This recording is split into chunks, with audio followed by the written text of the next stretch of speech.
Le rustique petit village d'Inverness est placé en plein cœur d'un magnifique paysage vallonné.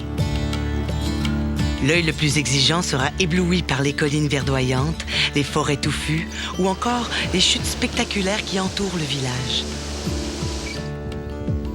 Le caractère patrimonial d'Inverness s'exprime par son cachet typiquement anglo-saxon. Et ce n'est pas uniquement à travers son architecture que ce cachet prend forme.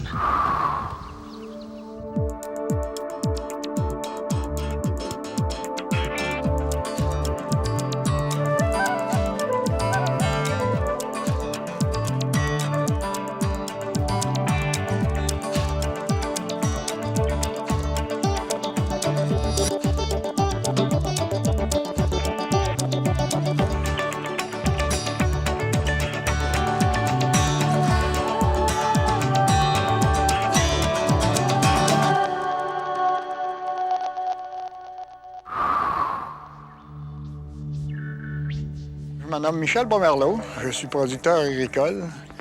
Je suis revenu sur la ferme familiale depuis 1979. Mon nom, c'est Ashley. J'ai 17 ans. Je reste à Inverness. Je suis née ici. À Inverness, il y a beaucoup de belles choses. On voit des tunnels d'arbres, on voit des petites routes sinueuses avec des petits cours d'eau, on voit des beaux aménagements paysagers, des maisons décorées. Les maisons sont collées, ça fait petit village, sauf qu'il y a beaucoup d'arbres, il y a beaucoup d'espace pour les gens de se promener puis de regarder quelque chose d'intéressant, des vieilles maisons. Un petit village accueillant, je dirais, avec une chocolaterie qui agrémente les visiteurs aussi, là. Je m'appelle Daniel Romeler, je suis chocolatier à Inverness et je suis arrivé au Canada en août 2000. Inverness principalement parce que je suis tombé en amour avec le village. Il est superbe, il n'y a rien à faire, c'est le début des Appalaches, c'est tout doucement ondulé, c'est la quiétude et en même temps l'ouverture d'esprit des gens du coin qui s'explique par le fait qu'il y a énormément d'artistes et d'artisans dans la région. Ça nous paraissait un équilibre idéal. Pour moi, d'habiter Inverness, c'est une grande fierté.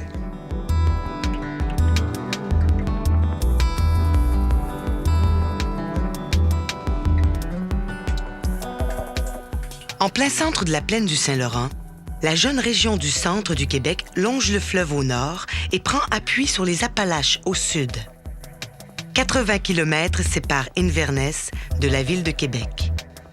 Parmi les 855 habitants du village, on compte de moins en moins d'anglophones, malgré ses racines anglo-saxonnes.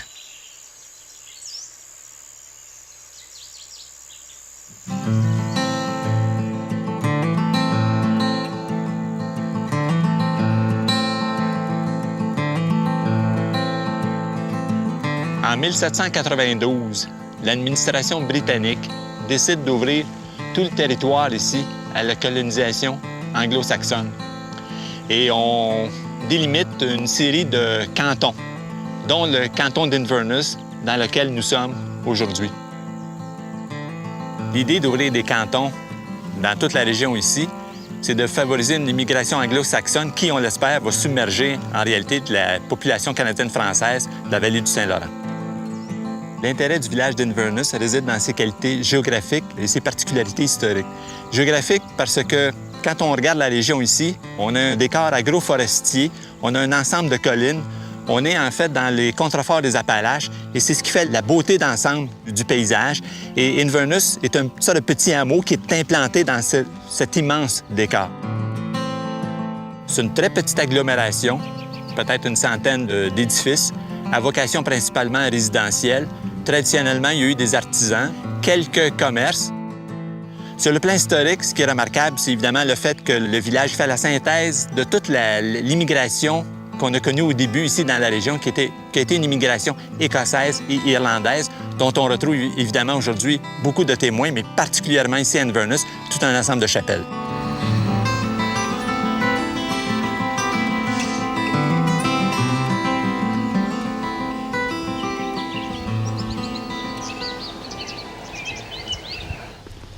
Je m'appelle Marie-Ève Adam et je travaille à mon compte. Je me suis établie à Inverness il y a 5 ans.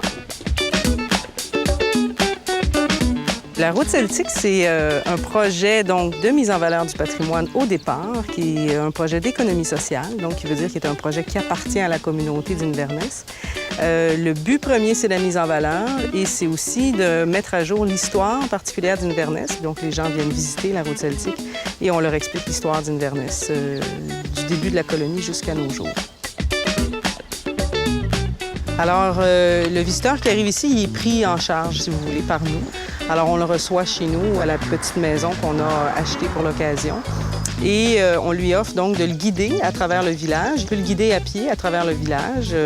Et on lui explique toute l'histoire d'Inverness et on lui fait voir les bâtiments qui en sont restés. Ou bien, il peut prendre une carte avec une toponymie historique d'Inverness et il suit tous les points sur la carte. Et là, c'est un grand trajet qui peut être 50 km, là. Il suit toute l'histoire de l'évolution des premiers colons, du campement des Écossais près du lac Joseph jusqu'aux chutes et en passant par tous les points qui ont été importants dans l'histoire. Il y a jusqu'à 13 cimetières dans l'ancien comté de Mégantic. Alors, il y en a plusieurs à Inverness même. On voit des églises, bon, comme on en a parlé tout à l'heure, les bâtiments qui sont toujours au village, qui sont des bâtiments historiques. Ça aussi, c'est des trucs intéressants à voir. Ici, on se retrouve devant une église qui était anciennement une église anglicane, qui s'appelle l'église Saint-Stephen's. En général, l'église de rang n'existe plus. C'est une des rares sur le territoire qui existe encore, mais elle est privée.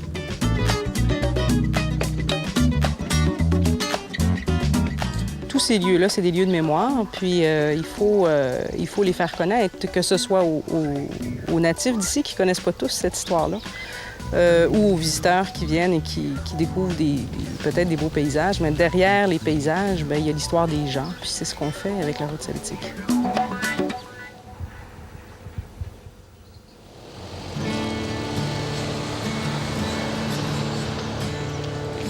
Les premiers Européens qui viennent s'installer ici sont des Écossais, puis sont menés par le colonel Archibald MacCulloch.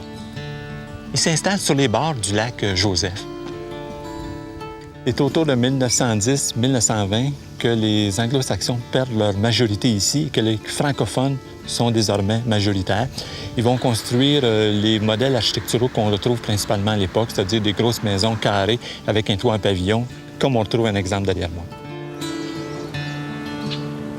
Les constructions de la seconde moitié du 19e siècle et du début du 20e siècle, ce qui est caractéristique finalement, c'est la construction en bois. Ce sont des édifices très simples. C'est vraiment la construction d'influence anglo-saxonne ou américaine. Dans certains cas, la façade est sur le mur le plus long et dans d'autres cas, on a des modèles architecturaux où la façade est sur le mur pignon. Il y a quelques modèles un petit peu plus élaborés où on va retrouver une tour d'angle ou une sorte d'appendice sur un coin de la maison terminé par une forme conique dans la partie supérieure. Évidemment, beaucoup ont perdu leur ornementation d'origine, donc il est difficile dans certains cas de les rattacher à un style en particulier. Si les anglophones sont maintenant minoritaires au village, certaines de leurs traditions restent bien vivantes. C'est à Inverness, par exemple, que se rassemblent une fois par année les orangistes du Canada et des États-Unis. Cette aile protestante est vieille de plus de 2 siècles. This picnic has been held here for over 100 years, so there's a lot of tradition goes into it. And if it was held anywhere else, it wouldn't be the same. Mais ce grand pique-nique n'est pas la seule coutume que la communauté anglophone continue de respecter ici à Inverness. Moi, mon nom, c'est James Allen et je suis caller. Caller, ça veut dire la personne dans l'orchestre de musique qui dirige les membres dans les danses.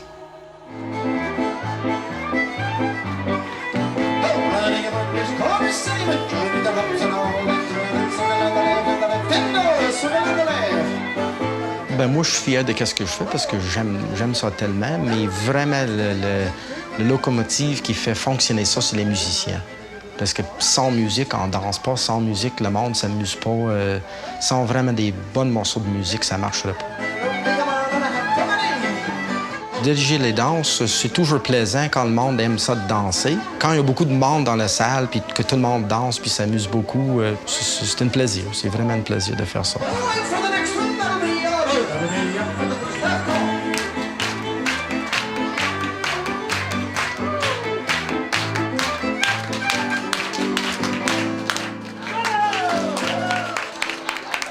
Les types de danses qu'on cadre, c'est les danses traditionnelles. Les origines doivent remonter à peu près 1825. La danse, ça se fait pas toujours pareil parce que ici, c'est vraiment comme une melting pot des Écossais, des Irlandais, des Français. Ils sont tous apportés leur danse avec leur tradition. Et en fait, tout réunis ensemble, c'est ça que ça fait notre style de danse vraiment unique.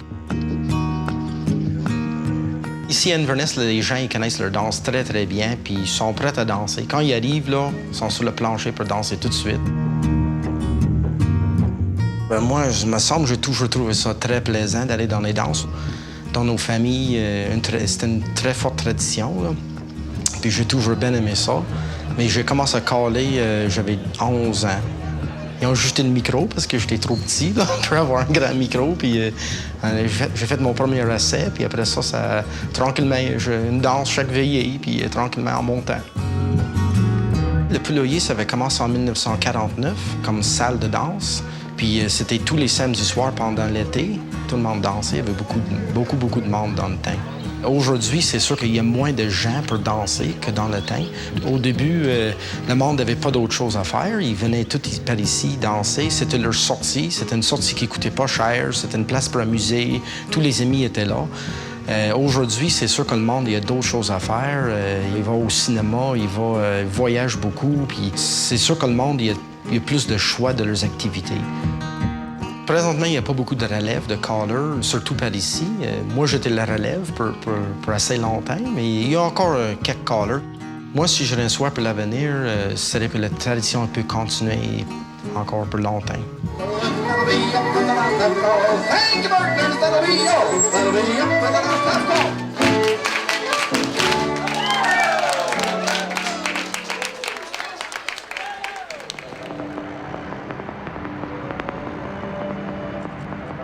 Si les Anglo-Saxons sont à l'origine de la colonisation et du développement d'Inverness et de son canton, ironiquement, aujourd'hui, cette population est devenue essentiellement marginale. Et qu'est-ce qui nous reste pour retracer ou identifier leur présence dans le paysage villageois aujourd'hui? Ce sont essentiellement des petites chapelles protestantes qu'on retrouve et dont certaines sont encore utilisées pour le culte. On en trouve d'ailleurs une quantité remarquable, c'est-à-dire 5. 5 clochers dans un petit village comme Inverness, c'est quelque chose d'assez exceptionnel. Et c'est même exceptionnel, je dirais, sur l'ensemble du territoire du Québec. D'autant plus qu'il faut rajouter à ça un 6e clocher, qui est celui de l'Église catholique, construite en 1962. Inverness mérite donc son appellation de village aux 6 clochers. Un peu à l'image de cette petite église construite en 1862, les chapelles protestantes d'Inverness présentent à peu près les mêmes caractéristiques. Ce sont des petits volumes en bois. C'est un rectangle coiffé d'un toit à 2 versants avec un clocher en façade qui surmonte une tour. Sur le plan stylistique, il faut remarquer que toutes ces églises utilisent le vocabulaire néo-gothique, c'est-à-dire le sommet des ouvertures qui se termine par un arc d'ogive et un motif qu'on retrouve aussi souvent au sommet, par exemple ici, de la tour, c'est-à-dire une ouverture avec 4 lobes, une ouverture quadrilobée. Cette affirmation néo-gothique a des fondements quasi idéologiques pour les Anglo-Saxons aussi. C'est une façon d'affirmer pour eux leurs origines qui sont anglaises et on sait très bien qu'en Angleterre, on a utilisé largement le style gothique dans toutes les campagnes, contrairement à des populations canadiennes-françaises qui pourraient s'installer sur le territoire ici, qui vont plutôt puiser dans le style roman. On a aussi un cas qui est assez intéressant, qui est l'église méthodiste, qui, elle, a été recyclée en fonderie d'art.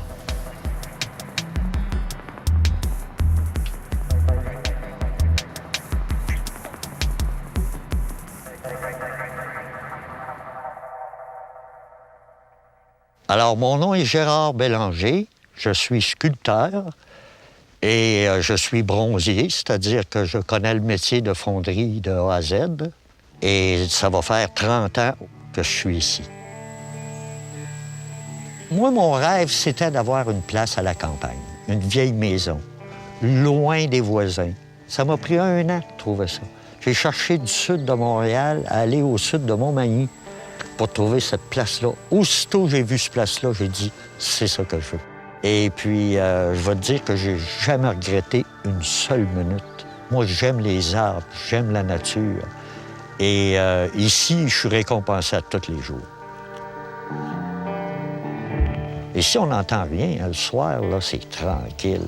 Tu n'entends rien. Tu n'entends pas de voiture, rien. Alors, c'est la grosse paix. Ah, je serais plus capable d'aller vivre en ville. Non, ça, c'est fini. Même avec bien de l'argent, je n'irais pas vivre en ville. J'ai construit il y a un coin de paradis pour un sculpteur. Mon atelier est à côté de chez moi, c'est ça.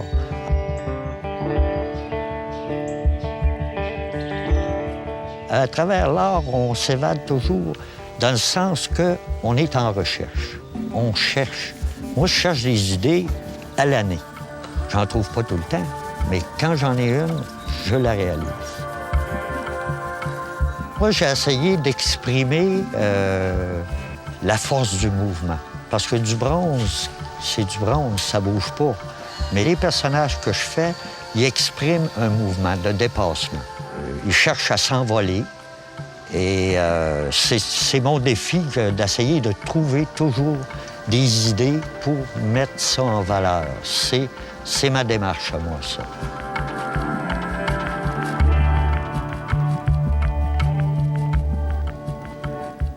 Alors, moi, je fais de la sculpture depuis 40 ans. J'ai appris le métier tranquillement.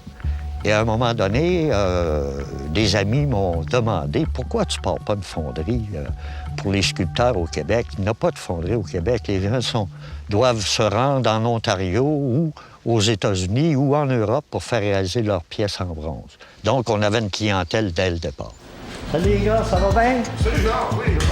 J'ai été la bougie d'allumage de cette industrie-là. On a parti ça en 87. Donc, je n'avais pas le goût d'aller m'enfermer en ville. Moi, j'ai dit, on est dans le centre du Québec. Puis en plus de ça, ben moi, j'étais déjà ici. On a arrivé, à un moment donné, à rentabiliser ça.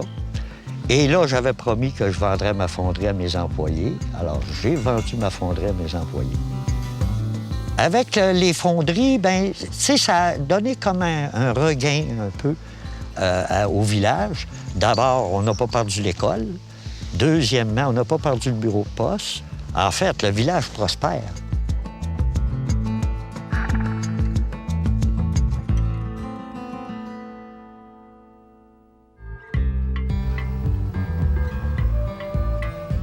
Puis c'est vrai que le village en lui-même est assez ouvert. Les gens d'ici accueillent assez facilement ceux qui viennent d'ailleurs. Il y a des rues des reporters concernant les gens qui venaient de Montréal. On les avait baptisés les Youks. Ouais, c'est des gens qui arrivaient à l'extérieur, peut-être les cheveux longs ou des raftas, des affaires de même, de l'habillement orange, fluo, tu sais. C'est un peu bohème, si tu veux, là. C'est arrivé environ il y a 25 ans, là, dans ma communauté. On s'est aperçu qu'en fait, les Québécois c'est vrai qu'ils sont très gentils, mais ils ont une gentillesse normale et pas exagérée comme nous le croyons. C'est-à-dire qu'ils vous disent tout ce qui vous ferait plaisir. Mais c'est des gens qui ont arrivé avec des idées. Le musée du bronze, l'atelier du bronze, la fonderie d'art, c'est des gens qui ont arrivé d'extérieur. Peut-être pas des gens d'Inverness natifs d'ici auraient parti ça, Inverness. Puis c'est des gens qui créent de l'emploi encore un matin. Bravo. Mais ce qui est un peu désagréable, ils préfèrent ne pas vous le dire. Parce que vous le découvrirez bien tout seul. C'est pas du méchant monde. Au contraire, je dis, c'est des gens parlables, puis c'est des gens qui ne demandent pas mieux que de se mélanger à la communauté. Puis Inverness, c'était peut-être un point de plus pour eux autres parce que c'est une communauté qui est capable de se mélanger à eux autres. Mais bon, c'est comme ça. J'apprends à me faire à la mentalité d'ici. Quand on s'assied avec d'autres, on discute, on apprend des choses des autres, puis on leur apprend des choses. C'est un échange qui se fait. Puis c'est ça qu'il faut qu'il continue dans Inverness. La participation de tout le monde, les jeunes, côtoyés dans l'harmonie.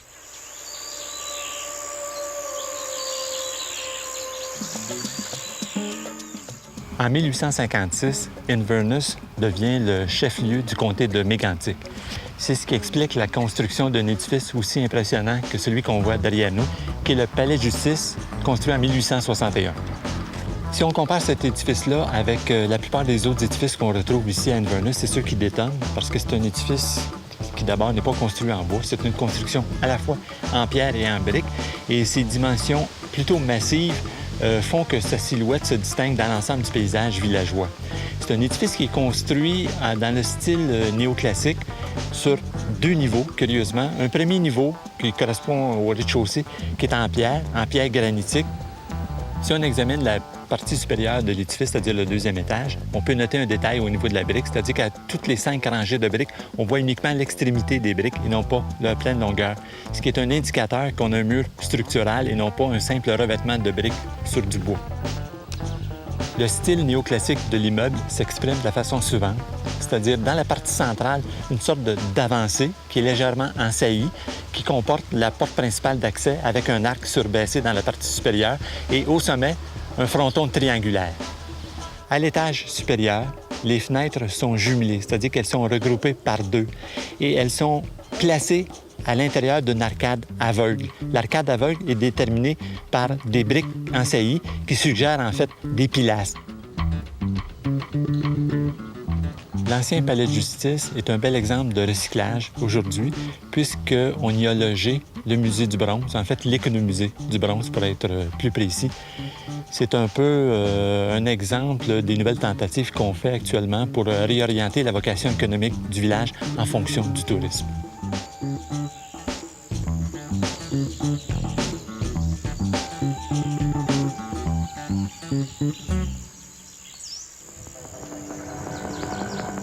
Je veux rester à Inverness parce que j'ai grandi ici puis j'ai eu la plus belle enfance que je pense que j'aurais pu avoir.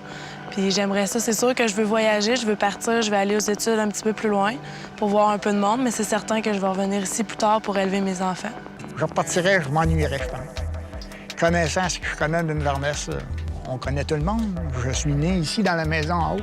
J'aimerais qu'il y ait de l'espace pour ma famille, puis l'espace pour grandir, l'espace pour jouer, puis l'espace pour laisser place à l'erreur aussi. En ville, c'est pas tout le temps évident pour des enfants de... Tu sais, je veux dire, qu'ils aillent jouer dans les parcs ou qu'ils se promènent dans les rues dans une grosse ville, je me sentirais moins sécuritaire qu'ici quand on connaît tout le monde, puis tout le monde connaît ton enfant. S'il y a quelque chose qui arrive, t'es sûr qu'il va y avoir du monde à la rescousse. J'aimerais bien que des amis et de la famille viennent s'installer ici. Les gens que j'aime beaucoup, parce que c'est vrai que la qualité de vie qu'on trouve d'abord au Québec et ensuite en région et principalement à Inverness, c'est vraiment c'est quelque chose d'incomparable. Je dirais, il faut le vivre pour s'apercevoir à quel point on est bien ici. Ce que je souhaiterais pour Inverness, ça a de l'air drôle dit comme ça, mais ça serait de ne pas mourir, de ne pas lâcher toutes les activités qui ont commencé, les sentiers pédestres qui viennent juste d'ouvrir, tous les petits organismes qui commencent à partir, que ça commence à aller mieux, ils commencent à avoir un restaurant, ils commencent à avoir des choses intéressantes, plus intéressantes pour les touristes. Un souhait complètement irréaliste pour le village ici, ce serait d'avoir encore 3 ou 4 chocolateries autres que la mienne dans le village. Ça me plairait bien, moi, d'avoir des concurrents et je dirais que ça deviendrait un pôle d'attraction du chocolat au Québec. Mais bon, c'est déjà pas mal qu'il y ait le bronze et puis tous les attraits qui sont dans ce village.